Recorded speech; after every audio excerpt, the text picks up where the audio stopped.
চালু হলো রাজধানীর হাতিরঝিলে চক্রা বাস সার্ভিস ও বোট ট্যাক্স র্যাপিড পাস। পর্যায়ক্রমে সব গণপরিবহনে ডিজিটাল টিকিটিং চালুর পরিকল্পনা জানালেন সড়ক পরিবহন ও সেতু উপদেষ্টা ফাউজুল কবির খান।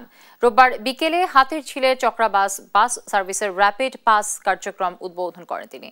উপদেষ্টা জানান, যাত্রী হয়রানি ও নগদ অর্থ লেনদেনের ঝামেলা কমাতে মোবাইল অ্যাপ ভিত্তিক র্যাপিড পাস সার্ভিস চালু করা হয়েছে। এ সময় ফিটনেসবিহীন বাস চলাচল বন্ধে মোবাইল কোর্ট পরিচালনার কথাও জানান তিনি।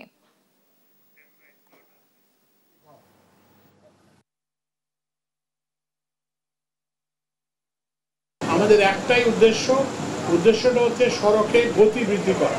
যারা মেয়াদ উত্তীর্ণ এবং ফিটনেসবিহীন গাড়িগুলোকে করে নেওয়ার জন্য একটা অভিযান আজকে বিআরটিএ এখন আমরা পরীক্ষামূলকভাবে করতেছি এবং এটাকে আমরা আরও সহজ করব। এটাকে আমরা এখন একটা মেশিনের মধ্যে আছে, আমরা এটা একটা ওই যে স্মার্টফোনের অ্যাপের মধ্যে নিয়ে আসার জন্য চেষ্টা করব এবং সেটাই করব।